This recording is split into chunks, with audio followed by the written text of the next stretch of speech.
শেখ হাসিনা অবশ্যই চিনতে পেরেছে। এই জন্য তো শেখ হাসিনা শেখ হাসিনা তো আমার মতো না, আপনার মতো না। তিনি একটা দেশ 17 বছর চালিয়েছেন। দেশ চালানো যে কত কঠিন এবার তো ইউনূস সাহেব হাড়ে হাড়ে টের পেয়েছে।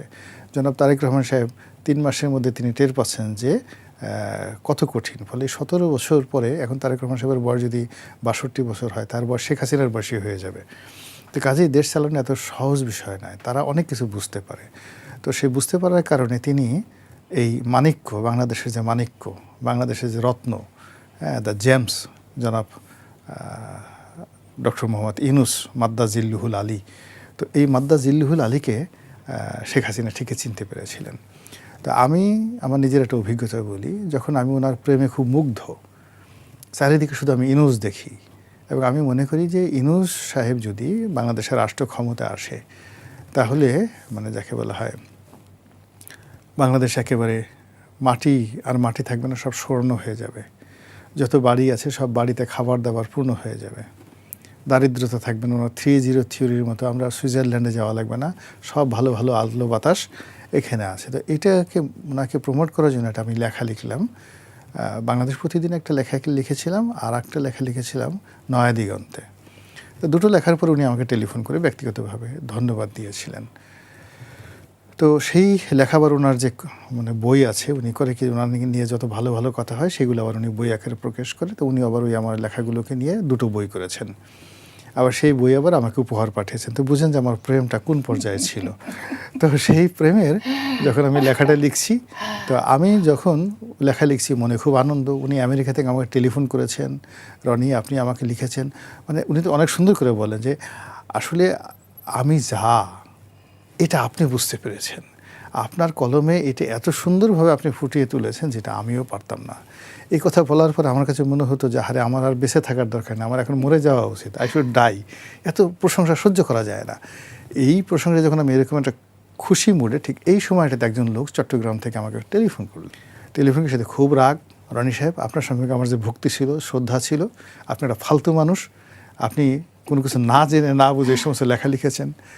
তা আমার এই যেরকম সুখের মধ্যে আমি খুব বললাম যে কী ব্যাপার আপনি, বলে যে আমার বয়স এখন 78 বছর, আপনি ডক্টর ইউনূসকে কী চিনেন? ওনার বাড়ির পাশে আমার বাড়ি, আমি ওনার প্রতিষ্ঠানের ডিএমডি ছিলাম, ডেপুটি ম্যানেজিং ডিরেক্টর ছিলাম, তারপরে ওনার যত কাজ এই সব আমি দেখেছি, সব আমার হাত দিয়ে করা, গ্রামীণ ব্যাংকের সব কাজ আমার হাত দিয়ে করা। ওনার মতো প্রতিহিংসা পরায়ণ মানুষ বাংলাদেশে আর নাই। আপনি তাকে কিচ্ছু জানেন না, চিনেন না, আপনি তাকে এমনি দূর থেকে দেখে মানে আপনি বেকুবের মতো একটা কাজ করছেন বলে ভদ্রলোক টেলিফোনটা রেখে দিল। ভালো কথা। আমার এত রাগ হলো, আমার তো তখন বেশ ক্ষমতা আছে, আমার কাছে মনে হলো যে এই লোকটাকে যদি আমি পেতাম, আমি এর একটা 12টা বাজিয়ে দিতাম, আলো ভর্তা করে ছেড়ে দিতাম। ভালো কথা, ওইভাবে রেখে দিয়েছি। যখন এই ডক্টর মোহাম্মদ ইউনূস ক্ষমতায় আসলো, আমি 3 মাস ওনার দিকে আকাশের দিকে তাকিয়ে থাকলাম যে হারে কত সুন্দর মানুষ। এরপরে যখন ওনার নোংরামি, ওনার আজে বাজে জিনিস, ওনার নির্মমতা, ওনার নৃশংসতা, ওনার প্রতিশোধ পরায়ণতা, এগুলো যখন আমি দেখলাম, তখন আমার কাছে ওই লোকটার কথা মনে হলো যে হারে ওই লোকটা টেলিফোন করে যদি ফোন থাকতো আমি ওনারে গিয়ে একটা চুমা দিয়ে আসতাম। এই হলো একটা। আরেকটা কথা বলি একেবারে টু দি পয়েন্টে। একসময় ঢাকাতে দুজন গুন্ডা ছিল, বিখ্যাত গুন্ডা ছিল, কেরামত কোসি গুন্ডা। তো পুরো ঢাকা শহরে 80-র দশকে খুব নাম করা গুন্ডা ছিল। তো কোসি হলো ওই যে আব্দুল মান্নান কোসি, বিজিএমের যে সভাপতি হয়েছিল, এই হলো কোসি, চাচাতো ভাই গোপালগঞ্জ বাড়ি, আর এর বড় ভাই ছিল কেরামত গুন্ডা। তো সেই কেরামত গুন্ডা গার্মেন্টসের মালিক, সে আমাকে একদিন বলতেছিল, আমি বললাম যে ভাই আপনার এই দুরবস্থা কেন? কয় ডক্টর ইউনূসের জন্য। বলে ডক্টর ইউনূসের জন্য কীরকম? বলে যে আমি মূলত মিরপুর এলাকায় মাস্তানি করে খেতাম, এর জমি দখল করা, ওর জমি উদ্ধার করে দেওয়া, এইগুলো করে ঠরে আমি এগুলো খাওয়া দাওয়া করতাম।